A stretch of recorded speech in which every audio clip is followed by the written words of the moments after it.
to Diving Deeper discussions on Saturday, July 13th. It's good to see you all. I'm John Wood, your guest host here in Edmonton, Alberta, Canada.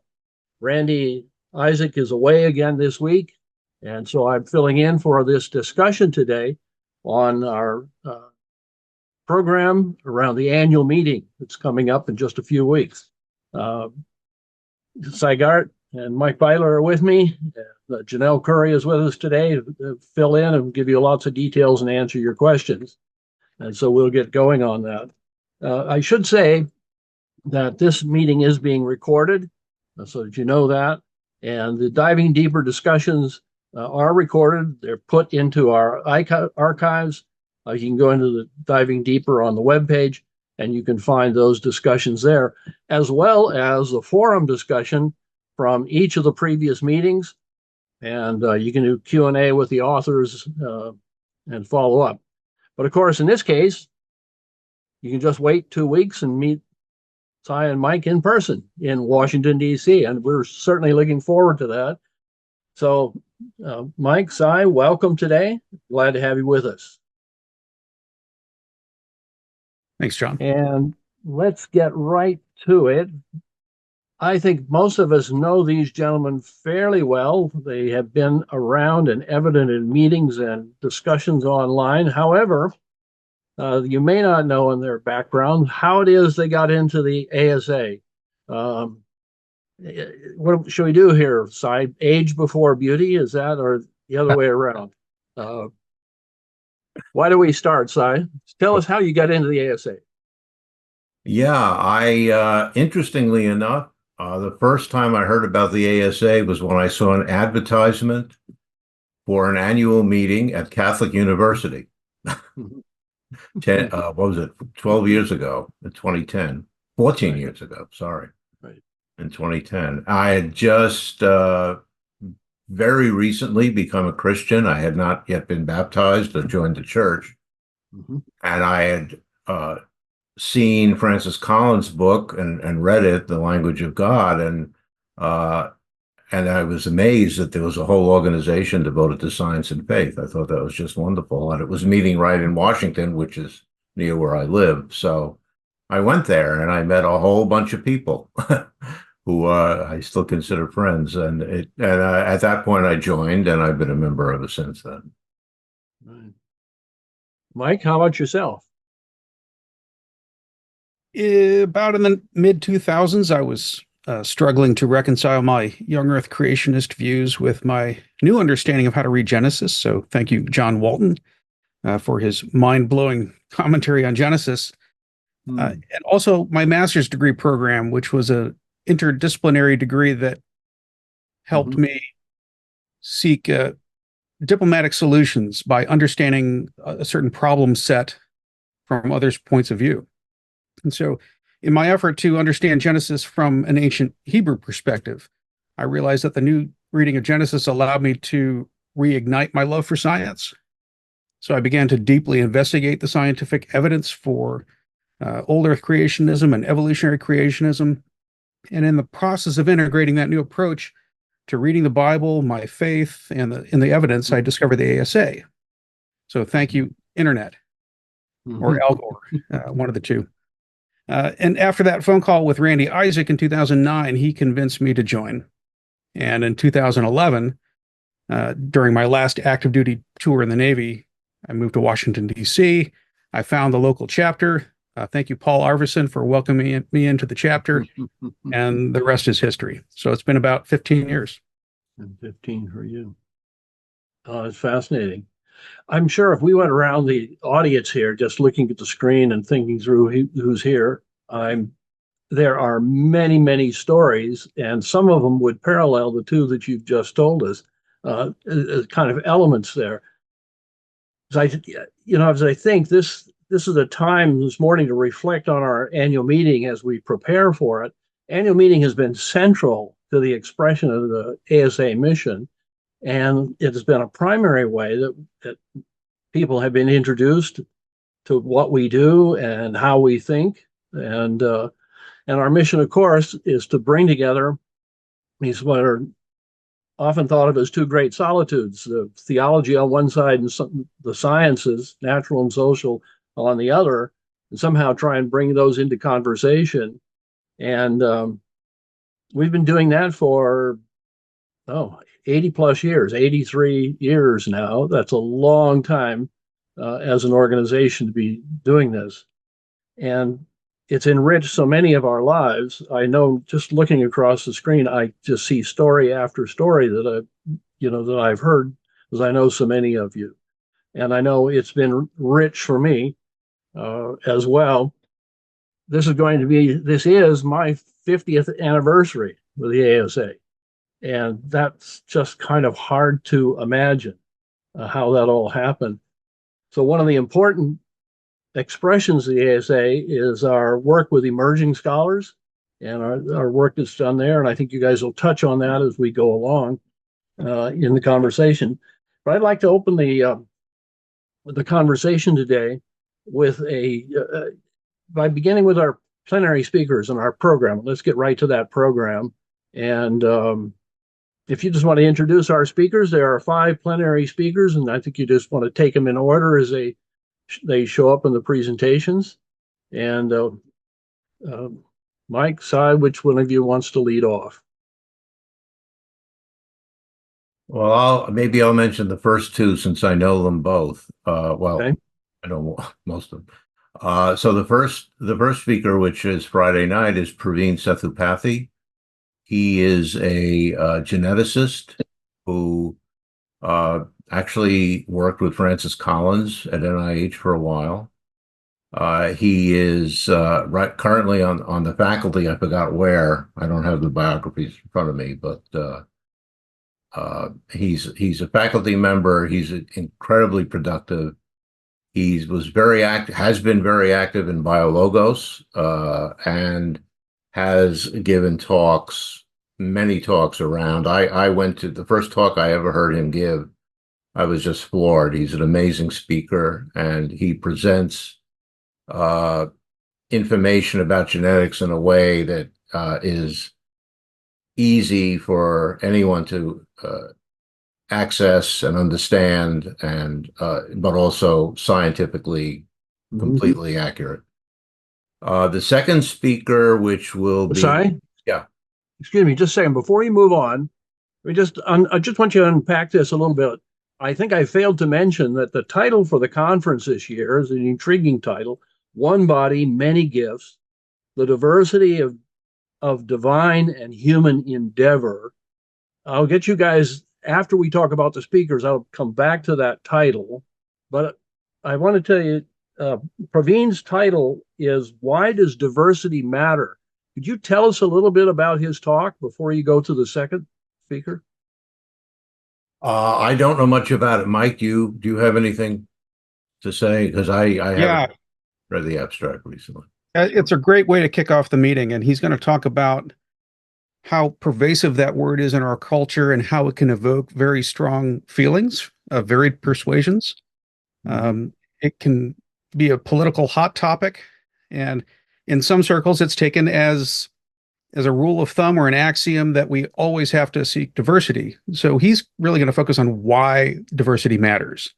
He's going to share some reflections from his personal life, his experience as a scientist in academia, his journey to Christ, and how diversity has shaped the way he mentors other scientists and how he actually practices science. Okay. All right. That's really helpful. Thank you. So, Cy, if you want to come to our second speaker, then it's Charmaine Royal, right?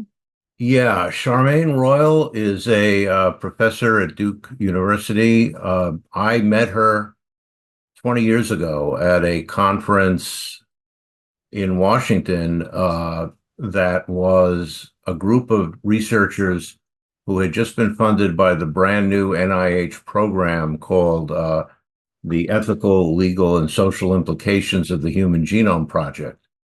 It was that was the brainchild of none other than Francis Collins, who was the director of the National Human Genome Research Institute at the time. And he gathered a group of these scientists who were studying specifically the connections of genetics with race.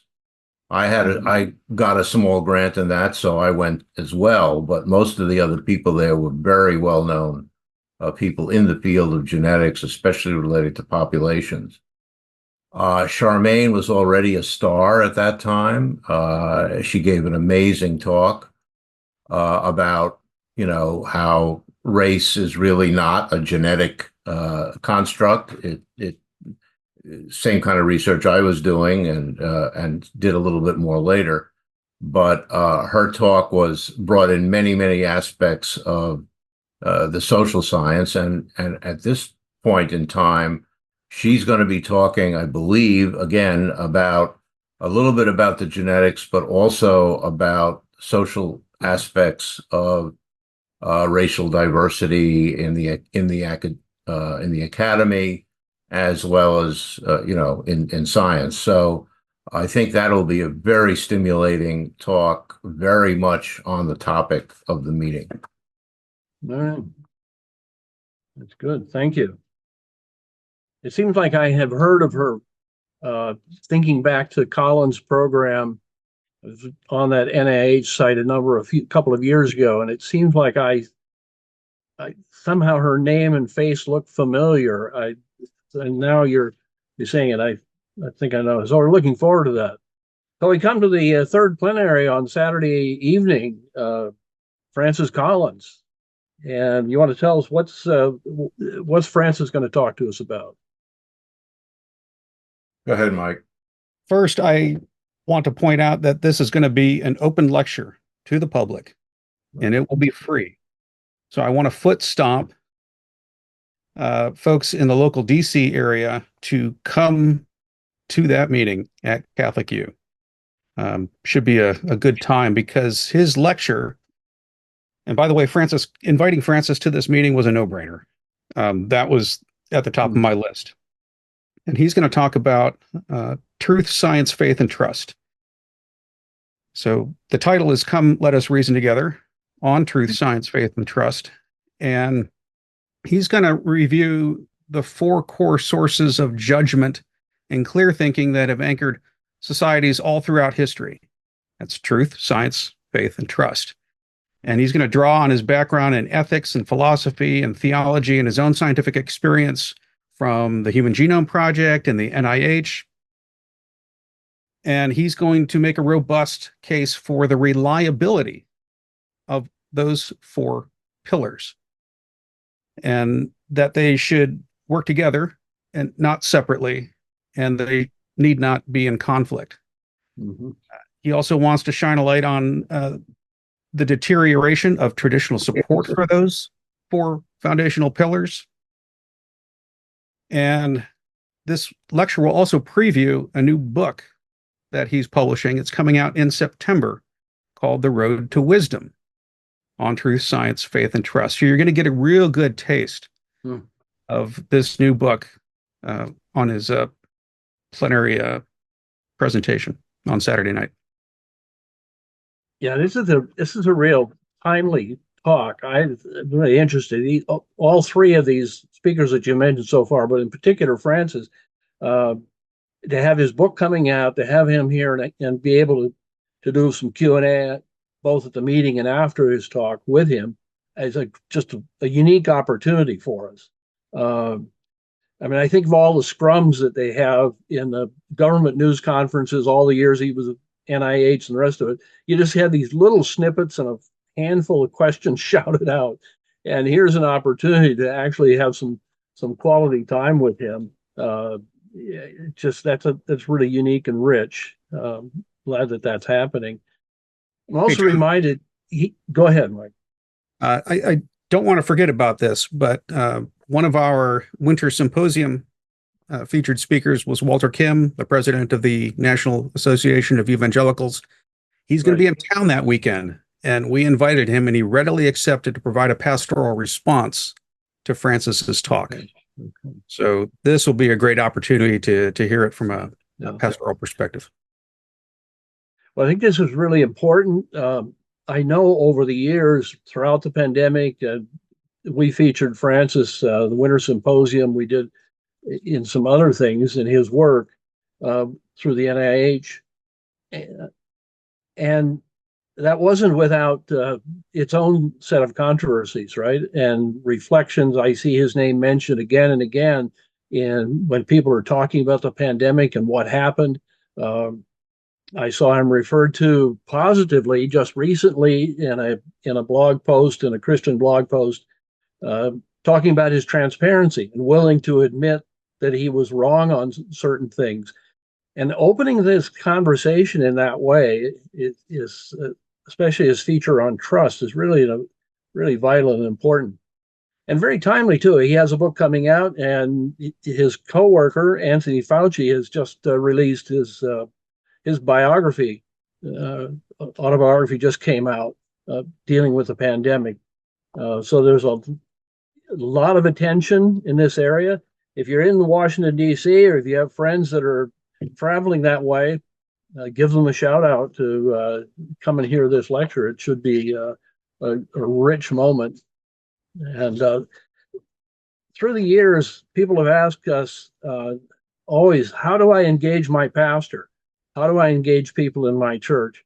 And certainly your many pastors are likely to know Walter Kim's name, NAE, and many people know Francis Collins' name. So these are people and ways that you can introduce people in your community to what it is that we do in the ASA and the kind of people we bring in. That's great. All right, so that's number 3. Number 4, this is Sunday morning. And we have Beth Allison Barm. Are women human? If I stop right there, it's like, are women human? A medieval Catholic perspective on modern evangelical ideas about women. This is a really fascinating title. What can you tell us about Beth Barr? Well, she is a professor of history at Baylor University, and she is also a pastor's wife. And she recently released a book called The Making of Biblical Womanhood: How the Subjugation of Women Became Gospel Truth. And she really cuts to the core of the treatment of women throughout church history, and how in Catholicism during the medieval ages, the way women were treated is immensely different than how they began to be treated by the evangelical church, starting in the late 1800s and leading up to today. And those attitudes have certainly impacted women's contributions to the sciences. And we're hoping that this historical perspective will give us a lot of food for thought about the representation of women in science, because I think ASA is only 14% female. Is it higher than that, Janelle? Yes, it's closer to 1/3 now. Oh, good. How about fellows? Do we have any? Fellows, it's much less than that. And that's something we're working on. And now I think since San Diego, we've gotten closer to the annual meeting being close to half and half. Yeah. Yeah. So Beth is going to really give us a good historical context. That, and again, we hope it's good food for thought. And Janelle, do you want to talk about her participation in anything else with CWIS? Yeah, she's also going to meet with the CWIS group. So we're encouraging CWIS members to read her book, or anybody else who wants to come to that session, and she'll have a question and answer with us. Well, that Q&A is on, I don't see it in the schedule. It's on Sunday afternoon. Is that right? Yes. No, Monday. No. Monday morning. Yeah. Yeah, okay. we're just pleased to be able to have her with us and that she's available to spend time with people. Yeah, that's great. You have both a looks like short presentation, a half-hour section. You got 2 sections blocked out for her. Yeah. Yeah. So again, some really quality time. It's fascinating that we're able to get this program. So I keep looking at the program every time I go into it. I'm thinking, oh, well, there's something I'd like to see. Yeah. I'd like to listen to. It's a really rich program. And these are timely topics that we're dealing with and taking up. And yeah, that's a great opportunity. All right. And Beth is from Baylor University, right? Right. Good. Okay. And a historian as well. Good. So that brings us now to Monday morning. Plenary speaker. Yeah, Brandon Vaidyanathan is from Catholic University. And I believe it was Jennifer Wiseman that drew my attention to him. And he's a sociologist, and his team, it's really kind of a God thing. The timing was perfect. His team has recently completed the world's first large-scale study of the role of beauty in science. So he's going to explore the question of what beauty means to scientists and how it shapes the practice of science. So I've got I put a link to a YouTube video that briefly touches on that project in the chat there. And his team identified 3 main types of beauty in science. So you've got sensory beauty in nature that draws scientists from a lot of different fields to become scientists. Useful beauty, it's the reliance on beauty as a guide to truth, and that's up for debate. And then there's the beauty of understanding, which I think we can all agree on is a real thing. It's the joy of uncovering that hidden order that underlies phenomenon, that inner logic of systems. And it is probably one of the most valued aesthetic dimensions of science. So I'm really looking forward to his talk. And he also has a book coming out this fall that essentially encapsulates everything that the study has found.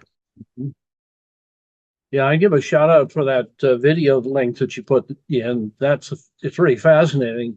I started watching that and listening to what he was talking about, and especially the sensory beauty, and then this notion of usefulness. And I think about in physics, cosmology, physics advanced, they talk about something is beautiful, it has symmetry and those things. And I'm over in the area of disgust in ecology and reactions, the negative side of things. And I'm thinking, it was really helpful to recognize, there's not just one category here we're talking about. We use beauty as this kind of all-purpose word to cover everything. Looking forward again to what he has to say. I've just found it really helpful already in just thinking about our work. Yeah. No, thanks. Well, that takes us for the main top 5 plenary speakers in the program. Can we move on now and push past that and say, okay, what are the connections? And have you been able to see any? I noticed there are contributed papers throughout over a series of tracks, very diverse content there. You want to make some linkages, gentlemen, between the program theme and any of the contributed tracks? What do you see there as the papers have come in?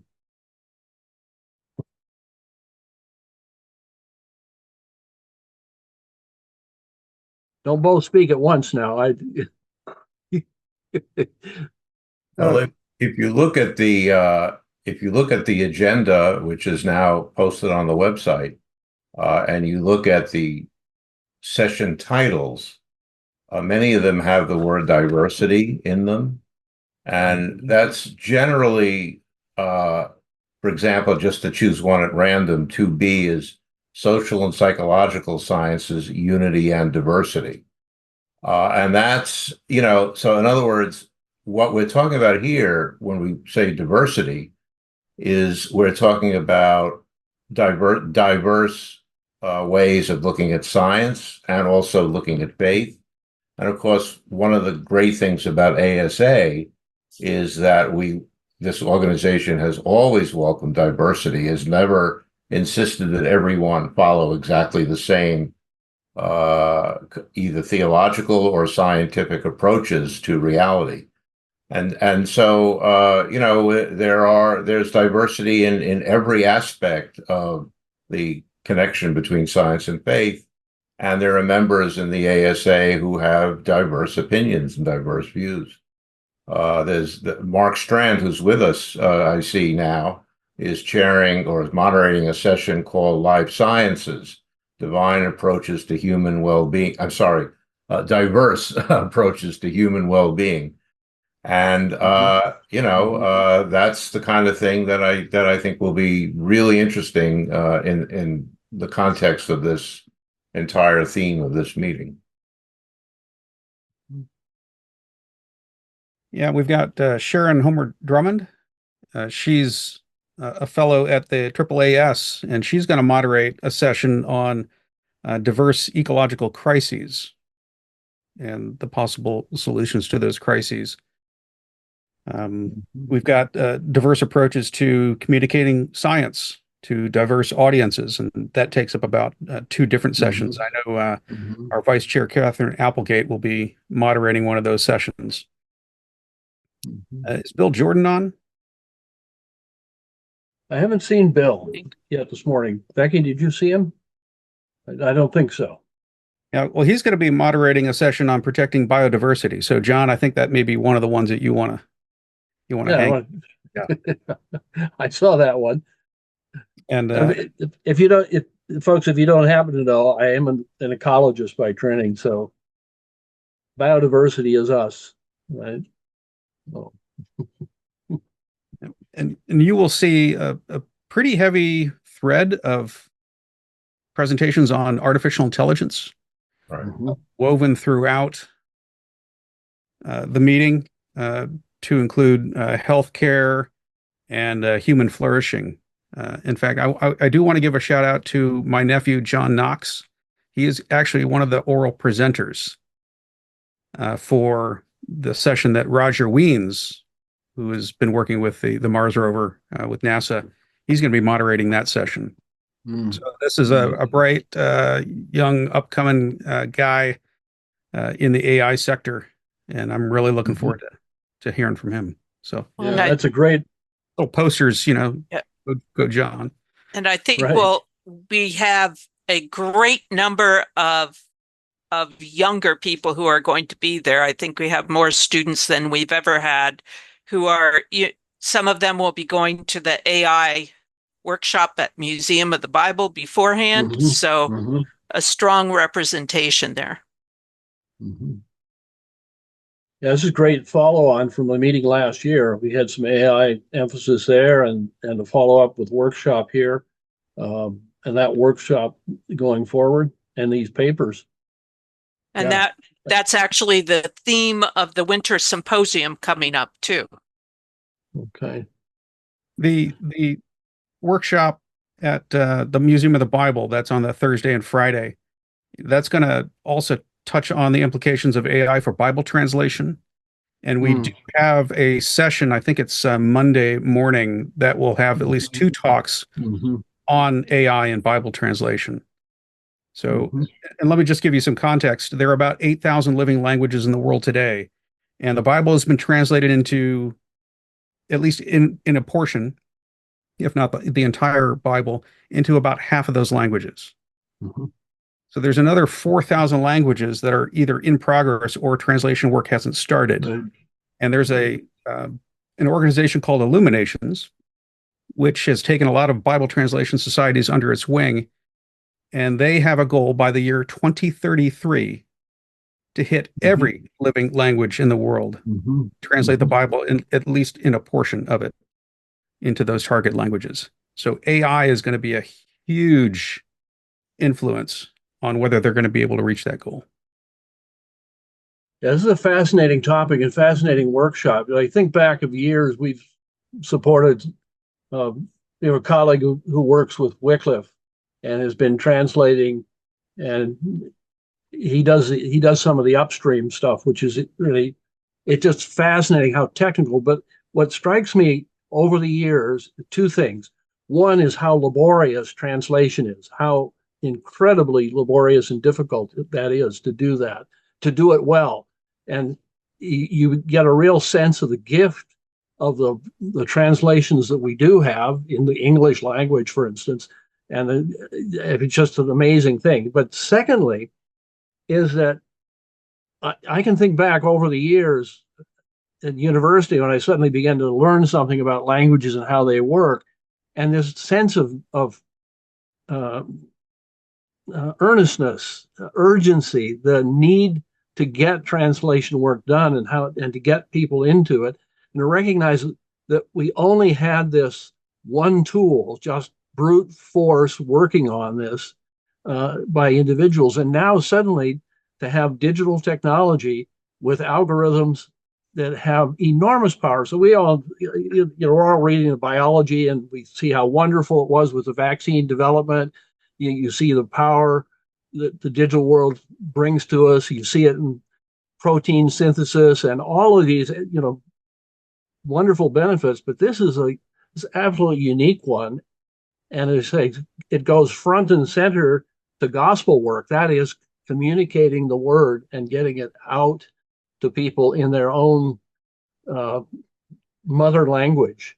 And I just remember the stories year over year of people hearing how much impact that has on their lives to hear the gospel, to hear the word of God in their own language. That should be a great workshop. And there, folks, is one of the places we can reach out to friends and colleagues and give them the opportunity. It's a great one. Are there other workshops you want to highlight?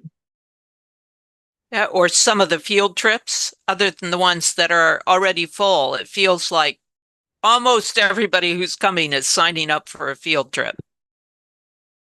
Smithsonian. I'm glad. And I'm thinking about isn't there an afternoon on Friday afternoon? There's a field trip to the Museum of the Bible as well. Yes, I will be running that one. I'm a docent at the Museum of the Bible. I've been giving guided tours for probably going on 3 years now. Okay. And you'll get me. So. Yeah, that's right. But in the afternoon, there's a workshop, with board member Say Kim and our new editor, Steve Kentakis. Steve, yeah, this will be the second or the third year we've had the equivalent of ASA 101 is what I call it. Mm-hmm. It's sort of introduction to the faith science dialogue. Mm-hmm. It's really what it is, because we have so many members that are coming with no real background mm-hmm. in the history of the dialogue between faith and science. So there are a lot of people who have signed up for that, and it's also an introduction to ASA. Right.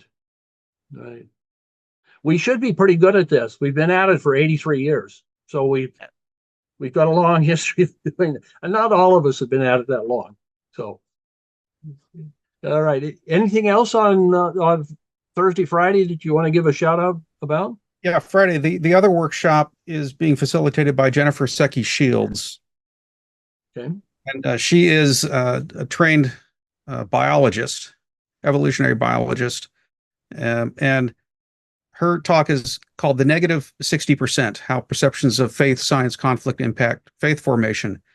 And that negative 60% is a reference to the loss of 60% of our youth from both the church and the Christian faith. Yeah. And so she's going to help folks explore the current neuroscientific research that suggests how loss of faith is related to neurodiversity. Mm-hmm. Help us gain a deeper understanding of our perceptions of conflict that impair faith formation. Mm-hmm. So, gentlemen, and your team, there's been a whole team of people. You've mentioned a number of people giving you ideas and working together on this. I just thank you for bringing this rich program together for us. As Mike, just as you're talking about that last workshop, I'm reminded of the Barna Group, which is a kind of Christian Gallup organization out of California that that does surveying on topics of interest in the Christian church. And that point that you just made, the falling away, out of the church of youth. And I also think it's not just youth, it's also the professional challenge as we see the erosion of willingness of pastors to stay in the ministry and young people to go into and persist. These questions about diversity, all the questions, I'm looking at the audience here and I'm thinking of all of us are seeing this, that come to us every day. We are just in a tsunami of information, and it's information that's always challenging. It's discord and conflict and disagreement. That seems to be that's what gets foregrounded. There are reasons for that, and we don't. And so, but the ASA has been in that space. That's our mission, is to be in that space with a voice, hopefully of reason, of grace. And as you pray for us in our work and our collective work together, is pray that the Holy Spirit will give us all grace and wisdom to discern the moment that we're in. And so thanks for this program. I think this is a rich opportunity for conversations. I'm looking forward to being there. It's always a stimulating time. So I think it's with that, if there's nothing more on the program that you have formally, Cy, you're leaning forward. Can I just add one comment here? Please.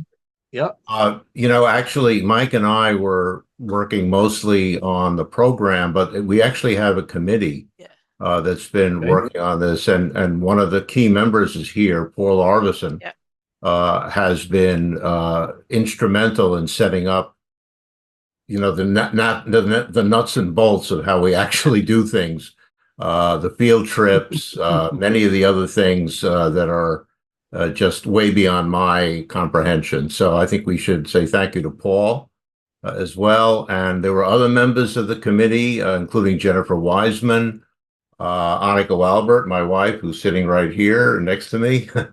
And we had Say Kim, I think for a while was part of that committee. I'm not sure who I'm forgetting. There may have been a couple of others. And the other thing I would like to remind everyone is, and I'll probably say this at the meeting, welcome to the 2020 annual conference, because that was when we actually began our work in the winter of 2020 or the fall of 2019. And of course, as you all know, we had a 4-year delay before we could actually. Longest serving arrangements programs ever. Right. Let's pray it remains so. Yeah, building on what Cy said, I want to thank Mike and Cy for being the program co-chairs, but then Paul Arvison and Scott Buchanan were the local co-chairs, and they did a lot of the work in terms of field trips, information on tourism, and they did a huge amount of work. And then Say Kim and Jennifer Wiseman also on the planning committee. So it takes a crowd to make this happen. John Griffin was also helped us out a lot with publicity. I'm nodding my head and chuckling, and you'll notice that I have been putting up reactions there. This is a time to tell you there's a reaction button. You need to identify that on your screen, because we're going to move to Q&A. It does take a crowd, and those of us who have been on these teams know how much. And thank you for that reminder of our long delayed planning. COVID has dilated all of our lives. It continues to ripple through our experience, and it has been formative for this organization. And the very fact that we're doing these kinds of diving deeper events on a regular basis is part of the impact of that. So now we'll turn and open the mics up, and you need to unmute yourself when you speak. And or Becky, do you want to do the unmuting? They should do it. They should do it individually. So you need to find your mute button so that you can unmute yourself. But go to the reactions, and on mine, it's on the upper left. You can either clap like that, or better go to the bottom and do this. Put up a raised hand. And the raised hand function, I will see that on the screen somewhere, and we'll take questions for our program chairs. So Mark Strand is the winner of the contest to be first. Mark? Hi, everyone. Great to see you here and look forward to seeing you soon in a couple weeks. I have a lot of friends here who won't be traveling could you put the link for the virtual registration? I don't want to make them wander around and then they get frustrated and drop out. I'm looking on the page and it led me right to my own account and such. So I just want to be able to send them one simple, clean account that'll help them, because I have a bunch of friends who I think will want to do the virtual so they can listen in on the plenaries. Just put it in the chat. That's fine. Thank you. And thanks, Mike and Cy, all of you all putting the local planning together. We're all just jacked about coming out to join the conference. Hey, Mark, you make a really good point about dialing in virtually. If you look at the program and you look at the entire left column of the program, it's any session that ends with an A. That will be video live streamed. And Sinai and Aniko had worked really hard to make sure that there was a diverse slate of presentations that really cover the gamut of our oral presentations. Thank you for including mine. That was, I feel. Yeah, if you go onto the meeting page, then you'll see here, there is an agenda for the virtual meeting. So you can get all the details there. You can point friends to that. I know over the years, I've had friends that have wanted to come and to say, oh man, I can't do that. I can't afford blah, blah, blah. And this is a great way to introduce people. And folks, I want to say something about it. What happened on this is actually in our winter symposium. When we had Phil Yancey on, you have somebody like a Francis Collins or Philip Yancey, who names that are known to our friends. I actually invited a former associate pastor. He now lives in Manitoba, and I hardly see him once a year. And I just invited him in. He did a little watch party, got about 25 people together, and some of the people who were in that room, one in particular was an executive director of a nonprofit organization, and the influence of our program just spreads throughout the kingdom when you invite others in. And that just the simple role of being an inviter, just being, as we found in our church years ago, we just greet people. We just smile and greet them and invite them to something, and things, they just start happening. And it's just like, oh, this is rocket science, man. It's like, so thanks for that, Mark. That's great. Do I see any other raised hands here? Any other questions you have for these guys? Paul Arvison is raising his non-virtual hand. Yes, Paul. Okay, yeah, my physical hand right here. Yeah. I just a couple things occurred to me with this auspicious group here. As we mentioned that Janelle mentioned that a lot of young people are going to be coming, and that's fantastic. And I feel that we are there to serve them. And I would like to encourage us to think about how we can connect with a young person intentionally, maybe as a mentor, as a pen pal, whatever you want to call it, so that when everybody leaves, we have one individual that we can keep in touch with, somebody that as I think about past ASA meetings, I've made an effort to attend every meeting I could over many years, and it's these personal face-to-face contacts that really leave an impression on me. I get to know a lot, and it connects me with a lot of ideas as well as other people.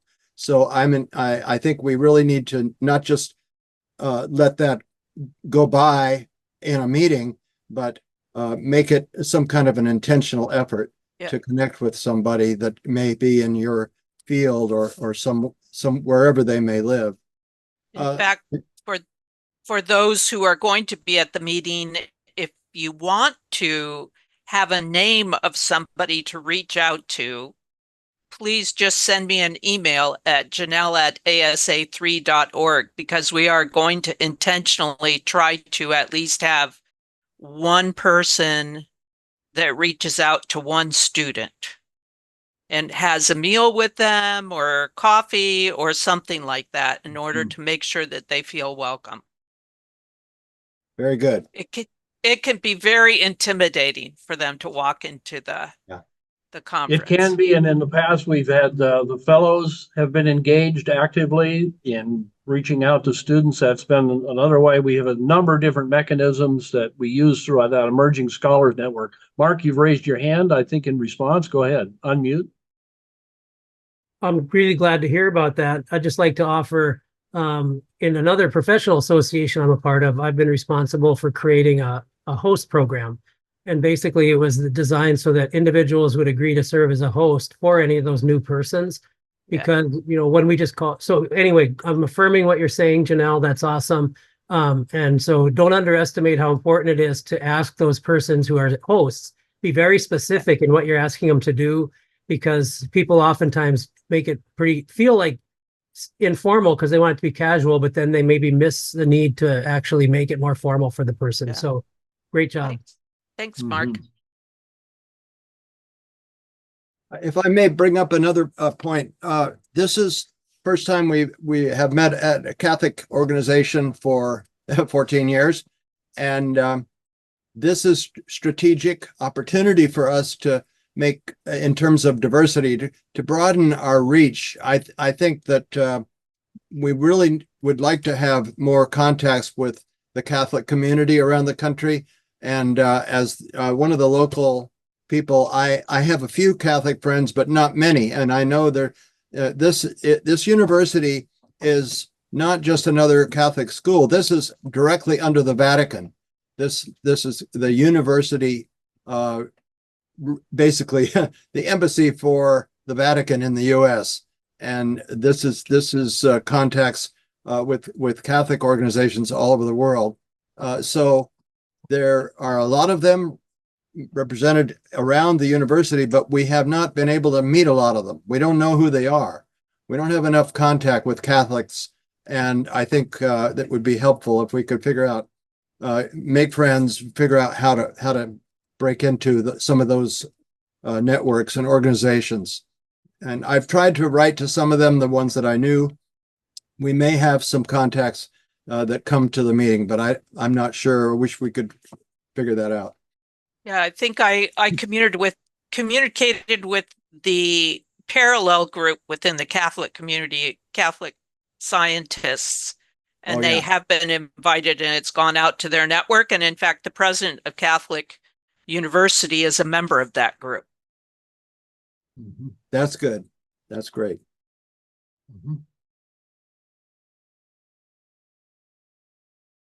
I'm scanning my screen for raised hands. Paul, thanks for that. This is you reminded me. My son-in-law is a Catholic, and my daughter, and it's really interesting to have that dialogue and conversation in your own family.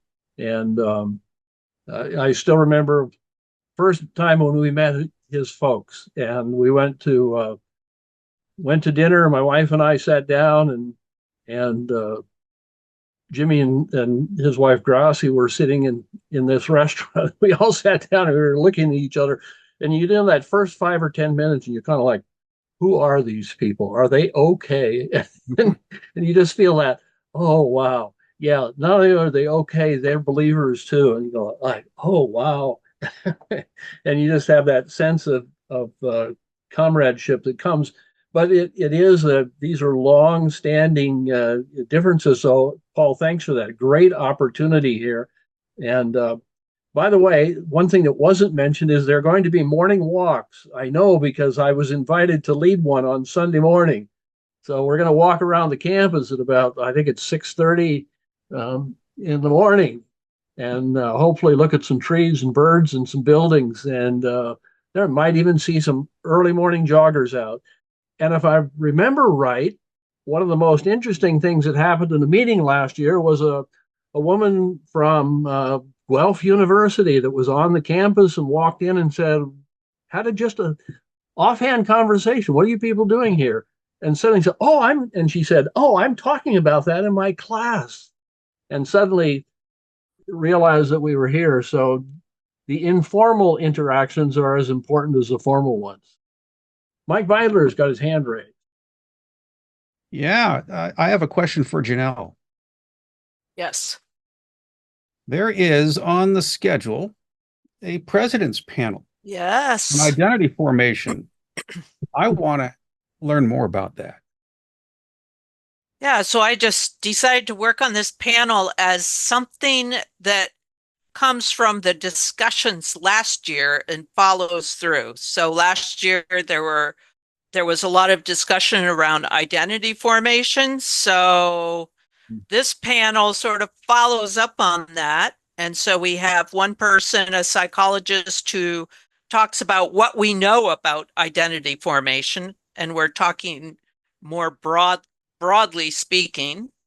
And then Dwight Schwartz from InterVarsity and his experience working with students, as well as an ASA member, Japanese American, to talk about what it's like to be a Japanese American and his experience as well as.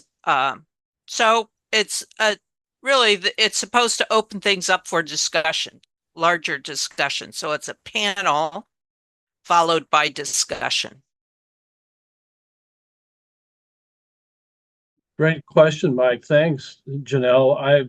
Frankly, I wasn't aware of that. That's an interesting piece. So, folks, this is shameless self-promotion. I'm going to talk about my own talk, my paper that I'm giving. One of the things that we've noticed over the years, Randy last year gave us a nice little summary of the history of the kind of face science conversation from an ASA perspective, and he spent some time talking about that. And over the last 5, 6, 8 years, the board in particular has been looking at the ASA as an organization in the 21st century. What do we have to do to move ourselves forward? We are, as I started here, we are 8 decades old, but in fact, we're only 2 decades. We're only less than 20 years away from our centenary as an organization. And we're undergoing a dramatic transformation. And that transformation takes structural changes, your board, about the legacy campaign, all of that capacity building that has to go behind this to build things up. What I have been thinking about is that oftentimes the question comes up, so what's the ASA about, or how does the ASA differ from other organizations out there? And people say, you're not an advocacy organization in the sense of, and you don't take positions on things. That raises questions in people's minds. And it's easy to think that ideas and issues are all that we're about. And that's the only thing that we do is we just get together. We're sort of, as one secretary at the university at graduate school said, oh, there's just a lot of heads walking around the campus. They're not necessarily connected to bodies. They're not whole people.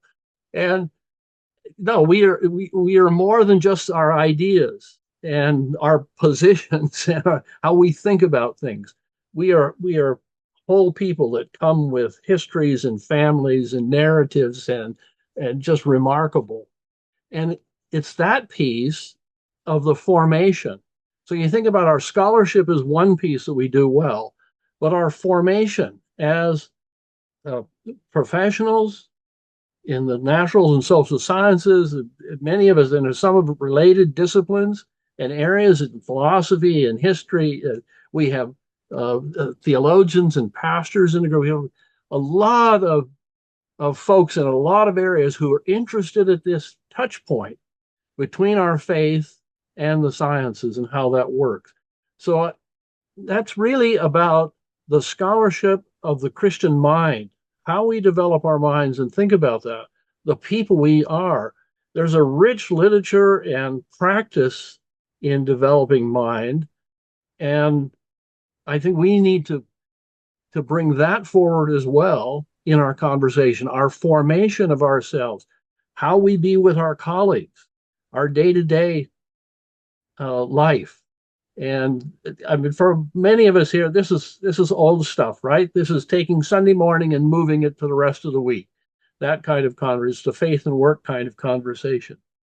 So I think there's an opportunity for us in the ASA to really, with this program, thanks again. I think it just to enrich our conversations, not only with ourselves, but with our friends and our colleagues.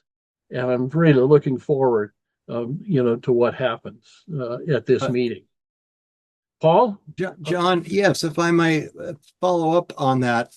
In terms of advocacy, I was thinking about that recently, and I read this old book by Bernard Ram on hermeneutics. Yeah. He's one of our early ASA leaders in issues of science and faith, but he is a theologian. And he had this little quote in his book. He says, "There must be no separation of exegesis and application. The 20th century has witnessed too many instances in which exegesis was carried on without fulfilling itself in application. Christians could have had any number of cell Bible study groups and never pass judgment on the Hitler regime. Christians all over the world may enjoy their in-group Bible study and ignore the grave political, social, and racial injustices and evils that surround them. Application is not a second and disposable activity after exegesis, but in the normal situation, exegesis leads inevitably to application." And that really hit me, It would. That's great, Paul. Thank you. That's a nice little capstone. And to the point, Bernard Ram, if you don't know that name, was a theologian, a Baptist theologian of national, international standing, and important contributor and member and fellow in the ASA. Janelle, I'm going to turn it back to you. And if you have any last words for us before we leave. I think we're at record numbers of registrations. Is that right? We are doing well. We have more than 300 people registered when you look at the combination of in-person and virtual. Guess I would just encourage people, if you know anybody in the DC area, encourage them to register to come to the Francis Collins lecture. We would love to have a good group there along with all the people at the conference. And then also to send out that link on the virtual registration, because this is an option that we continue to provide. And last year it got better, as we learn how to do this. So I encourage people to come in that way. And if you haven't yet registered and you can come in person, please come. Our housing is full, but we do have a list of other places for you to stay if you would like to come. And it is going to be a great conference, and we look forward to the fellowship and the learning together. That's it, John. Our housing may be full, but our hearts are always open. There you go. There's room for there more. You go. There you go. It has been so good to be with you on a Saturday afternoon. Thank you very much for spending time with us. Looking forward, just a few short sleeps. We'll see you in Washington, D.C.